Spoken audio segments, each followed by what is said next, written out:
अस्सलामुअलैकुम वरहमतुल्लाहि वबरकातुहू। नाज़रीन, इस्तक़बाल है आपका हमारे यूट्यूब चैनल अल खैर जनरल नॉलेज में। दोस्तों, आपको मालूम है कि गुज़िश्ता 20 फरवरी 2021 को हिंदुस्तानी मुसलमानों की सबसे मशहूर व क़दीम तंज़ीम जमियत उलमाए हिंद ने मदारिस इस्लामिया के तलबा को असरी तालीम से आरास्ता व पैरास्ता करने के लिए एक तारीख़ी कदम उठाया है, जिसके ज़रिए मदारिस में ज़ेर तालीम तलबा को नेशनल ओपन स्कूलिंग के निज़ाम के तहत असरी तालीम हासिल करने के मौक़े फ़राहम किए जाएंगे। जमियत उलमा की इस इक़दाम की जहाँ पूरे मुल्क में तारीफ़ हो रही है, वहीं लोग इस सिलसिले में कई तरह के सवालात भी कर रहे हैं।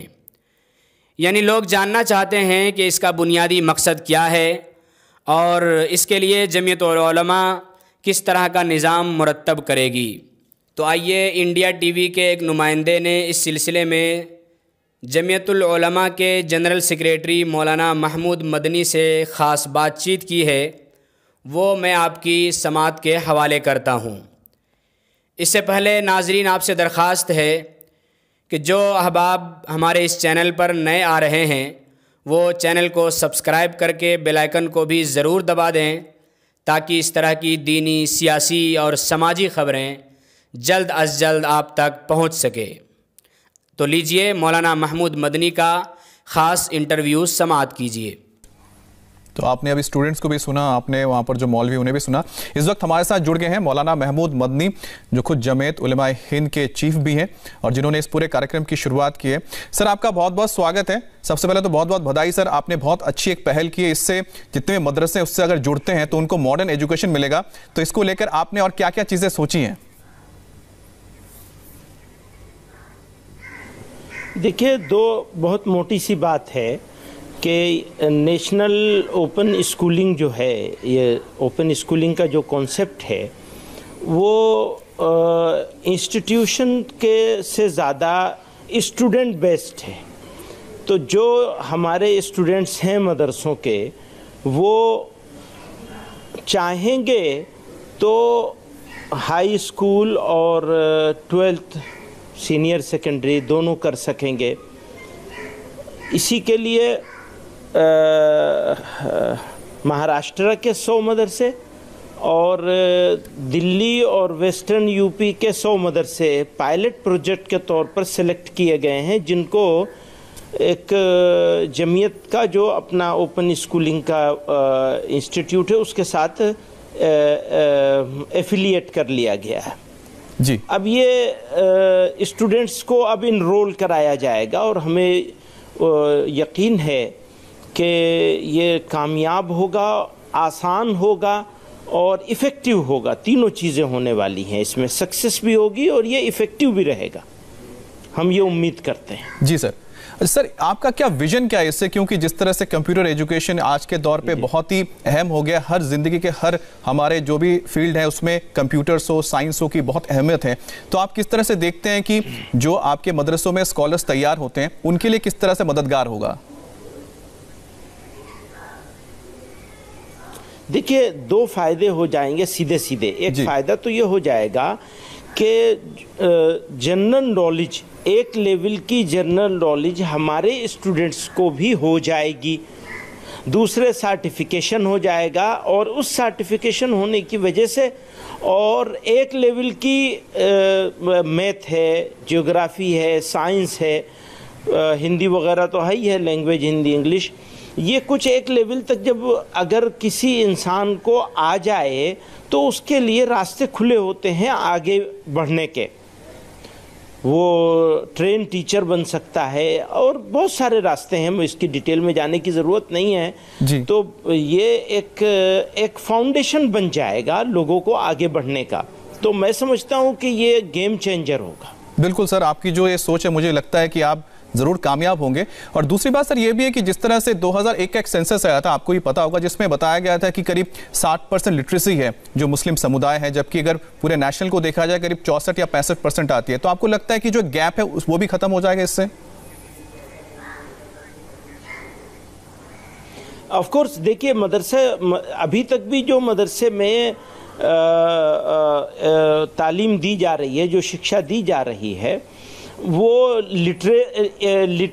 लिटरेट तो बना ही रहे हैं जी, पर जो एक सिस्टम में बना हुआ है दुनिया का, उससे बाहर थे। अब ये हमारे स्टूडेंट्स उसके अंदर भी आ जाएंगे, जो लोग इसमें इनरोल कराएंगे, जो आएंगे, जो इंटरेस्ट लेंगे, जो दिलचस्पी लेंगे। अब ये डिपेंड करेगा NIOS के ऊपर भी कि वो लोग कितना फ्लेक्सिबल होते हैं, या उनका जो पैरामीटर है वो तो काफ़ी फ्लेक्सिबल है जी। और मैं समझता हूँ आसान होगा इस बच्चों के लिए, इनरोल होना भी आसान होगा और कामयाब होना भी आसान होगा।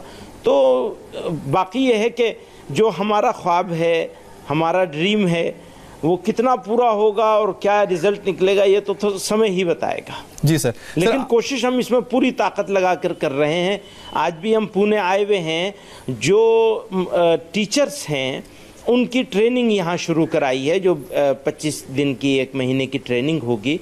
उन जो एफिलिएट हो चुके हैं इस पायलट प्रोजेक्ट में, जो मदरसे, उनके टीचर्स को यहाँ ट्रेनिंग के लिए लाया गया है। जी सर। सर, तो उसी के लिए आज हम पुणे आए हुए हैं। आपने जिक्र किया कि वहाँ ट्रेनिंग चल रही है, तो आपको किस तरह का रिस्पांस मिल रहा है? कोई दिक्कतें आ रही हैं जो लोग इसको नए इस सिस्टम के अंदर आ रहे हैं या सीख रहे हैं, या कोई ऐसे इश्यूज है जो सामने आए? बहुत अच्छा नहीं, हम ये समझते हैं कि कम्युनिटी की तरफ से भी बहुत अच्छा रिस्पॉन्स है।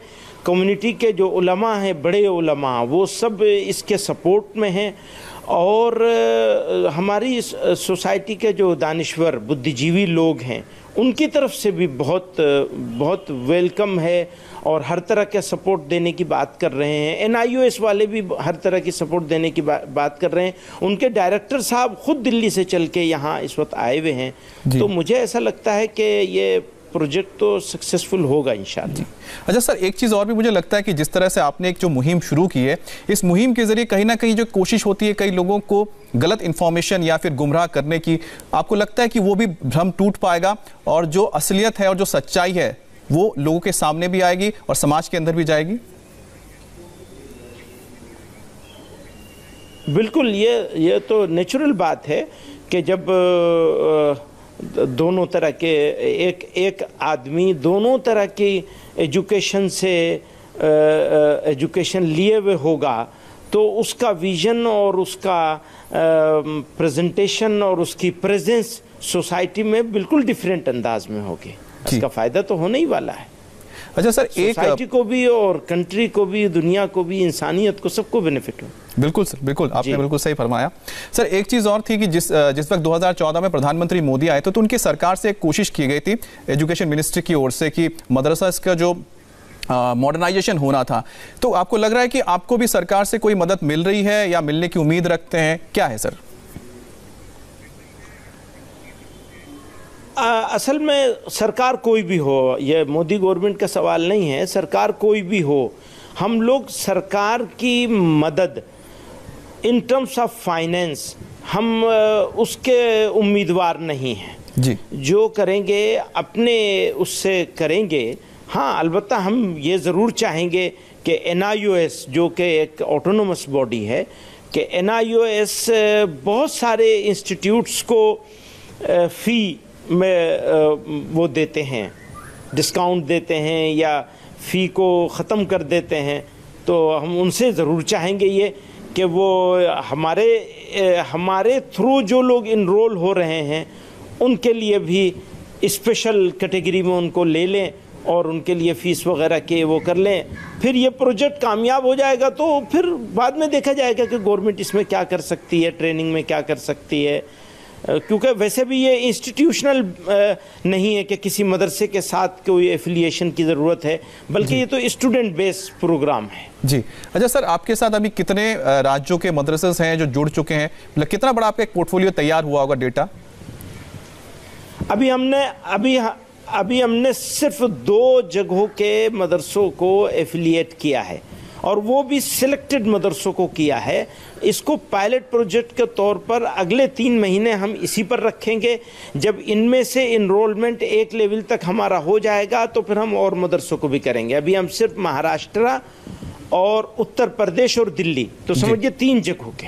अच्छा। तो 100 मदरसे दोनों जगहों से लिए गए हैं। तो इस तरह 200 मदरसों पर काम शुरू किया गया है और विद इन 6 मंथ हम इसको बढ़ाएंगे। जी, बहुत बहुत शुक्रिया सर, और आपको बहुत बहुत हम कहते हैं कि कामयाब हो आप अपने इस मुहिम में। बहुत शुक्रिया, बहुत बहुत शुक्रिया सर आप।